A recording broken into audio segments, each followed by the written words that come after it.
LifeHakx. Technology, business, multimedia, wellness and health, events, reviews, and more. LifeHakx. This is Mary Collins from LifeHakx Media, and I have the pleasure to have Jean-Michel Blais on with me today. Hi, Jean-Michel. How are you? Hi, Mary. I'm fine. How are you? I'm great. I'm super excited about your new album, and I'm going to tell everyone about that. But first, a little bit of information about you for our listeners and those who are watching online. Jean-Michel Blais is a pianist, composer, performer based in Montreal. He studied at the Conservatoire de Musique de Trois-Rivières, where he trained as a classical pianist and where he also discovered that he preferred improvisation and experimentation with sound. Therefore, he left the institution to travel, interrupting his musical journey. After volunteering in an orphanage in Guatemala, he completed a special education degree allowing him to work for 5 years with disadvantaged and immigrant families in Montreal. Eager to pursue his academic career, he started undergraduate studies in liberal arts and psychology, which he completed in Buenos Aires, then moved to Berlin, where he fell for the electronic scene. And there he rediscovered his passion for composing and performing and now lives in Montreal. Jean-Michel was noticed by a Toronto-based label, Arts and Crafts, which launched his debut, Opus Il, written after 2 years of daily improvisation and recorded with a Zoom H4n in his Mile End apartment. This piece ranked among the top 10 best albums in Time magazine, and the album collected more than 50 million plays worldwide, ranked 14 times number 1 on the Classical Billboard Canada, and appeared in a long list of the Polaris Music Prize. In 2017, he performed at the Red Bull Music Academy in collaboration with Grammy-nominated electronic producer CFCF. This concert gave birth to Cascades, a collaborative EP receiving particularly glowing reviews from the BBC, Radio 6, and Pitch. After a European and North American tour, Blais released his 2018 sophomore album, Dans ma main, In My Hand, which was inspired by ambient and new age music that his parents would play to him as a child to alleviate his symptoms from Tourette syndrome. The result was an album tinged with minimalism, samples, and electronics, and placed in a short list of the Polaris Music Prize, receiving the Best Classical Album Libera Awards. 2 related EPs followed, and in 2019, he signed internationally with London-based record label Mercury KX Universal Decca, and launched Matthias and Maxime, the soundtrack of the eponymous film directed by Xavier Dolan.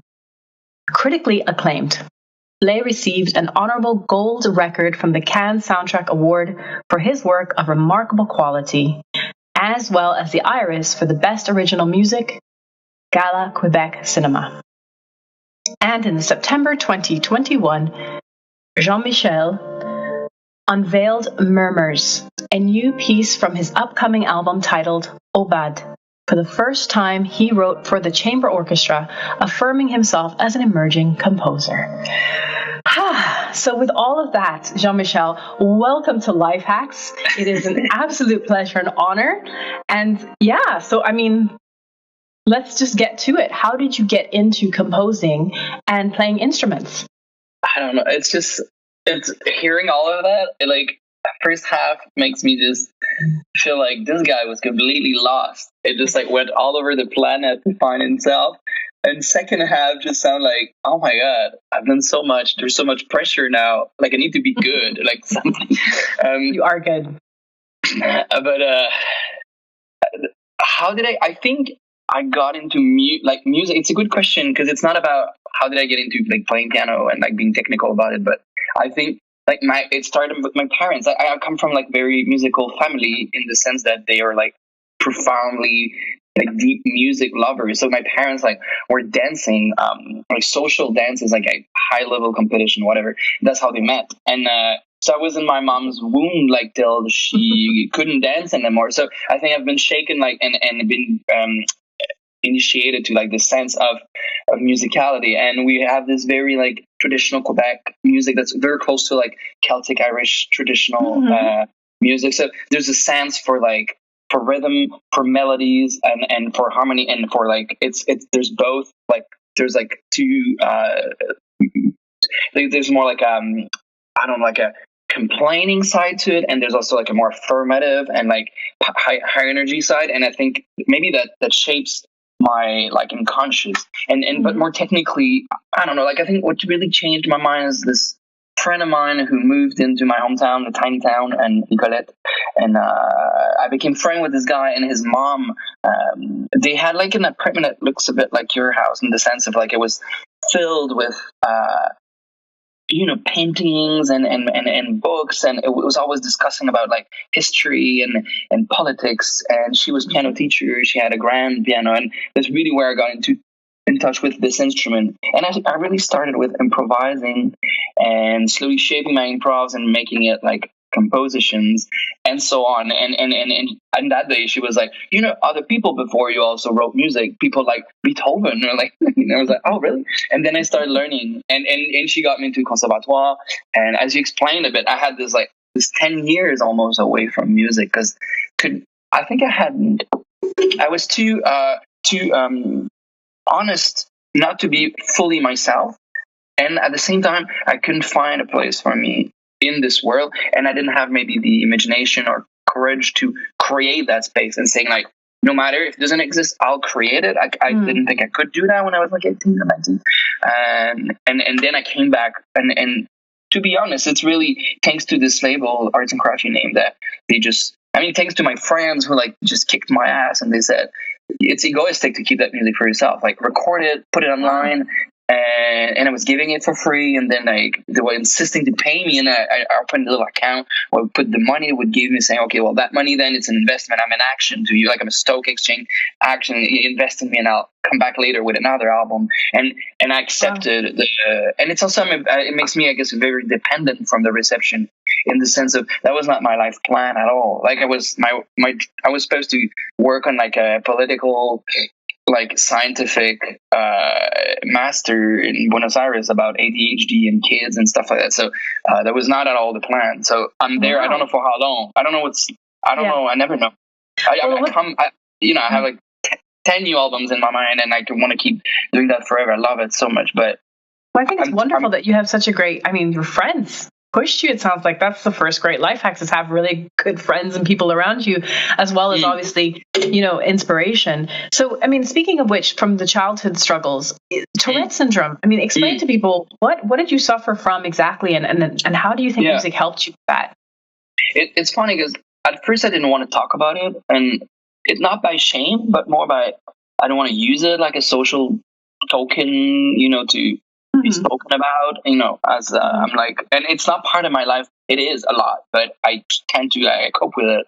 So Tourette tends to exist more into like kids, boys mainly, and it usually appears like around 5 or 6, and it peaks towards like teenage, and it decreases after 18. I'm one of the cases that keeps on. Like I still have like a lot of tics, but it's all, to me, like I appreciate, like I thank it, because it's a way for me to know, because it's not a severe form, and it's a way for me to know how I feel. Like, anytime I'm stressed out, I am anxious, I haven't slept, eaten, whatever enough, I tics increase, and I have people around me saying, "Are you okay, Jean-Michel? You have a lot of tics today." I'm like, shit. And I need to think back, I'm like, oh, I need to take care of myself. So, because I forget, I'm this type of person who can spend a day without eating and just drinking coffee and composing music. I just lose time and it can be, it's not the healthiest thing on earth.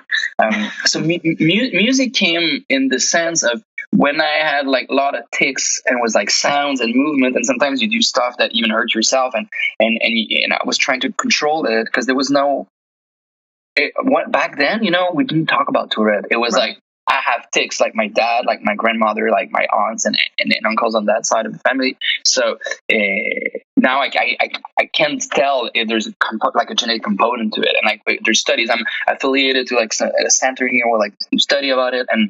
But what I discovered is when I started like seriously playing piano, my tics with short term, they would like completely stop.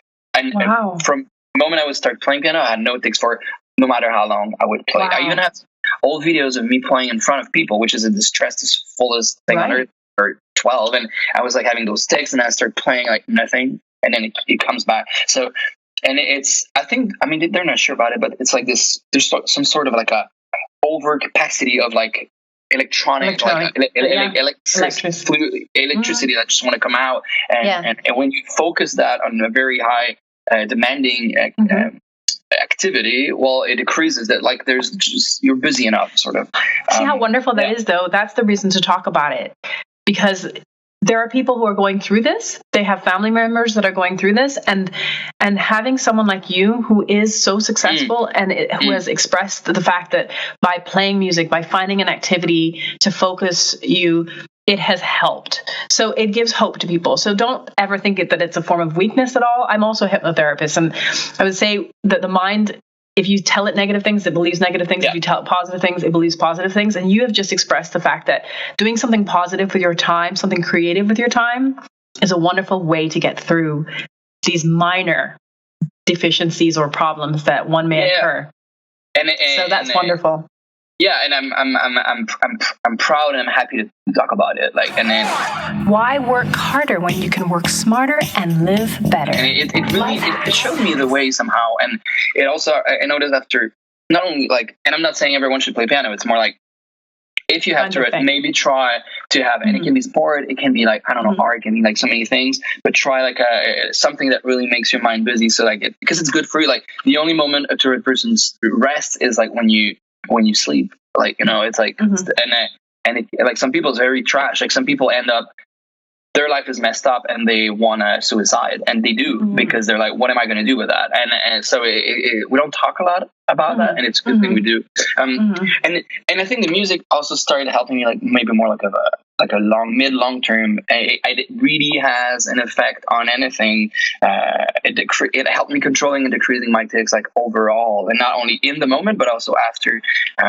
So now, I mean, we talk, you probably don't notice it, but because I got used to control it. And yeah, but also it also showed me the fact that music is this, you know, even now, like before this interview, I was playing just for fun, and I'm like, I still haven't made playing piano like a daily, like I take a coffee every morning to wake up, and I don't daily play piano.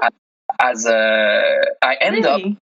always end up playing somehow because it's just there and I fall in it, but it's more like I haven't made it a part of a daily routine as one would read before go to bed, or, you know, as one would take a shower. And it's so healthy. I mean, maybe on one side, because I don't want to force it, it was so associated with conservatory to this, like, you know, you sit your scales and like that, and what's beautiful is just like, oh, I feel like I need it now, and I like you don't. It's more of a release instead of a habit or a task. Yeah. So that's an interesting thing. Would you say that that's like one of your life hacks? Is that, you know, okay, yes, you have to be, you have to obviously practice, and you obviously have to work at something, but at the same time, don't turn your passion into a habit.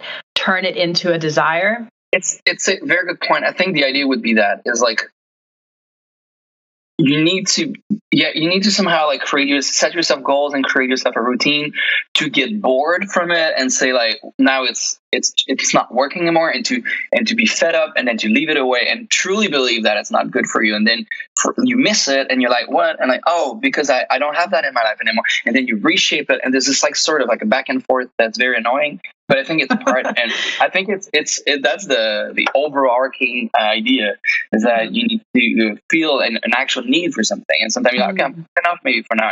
And I guess also it's different since COVID, because before that I was always on the road, like touring and in Switzerland and stuff like that. So now being here at home, I mean, it's a long story, but I've got evicted. We have all this like renovation issues here in Montreal, so got evicted both from my studio and in my apartment in the same years. And I moved in just before COVID, so now I have my studio at home, which is amazing in a sense. Like that's here I wrote my new album, but at the same time, it's a bit annoying, and I'm just like here all the time with my piano, and it's not like, hey, finally I see you again, and you know, because when I go away for like from the piano, exactly, it comes back and it's a treat, right? Yeah, and you're like, oh, that's what. Trust me, this applies to relationships and everything.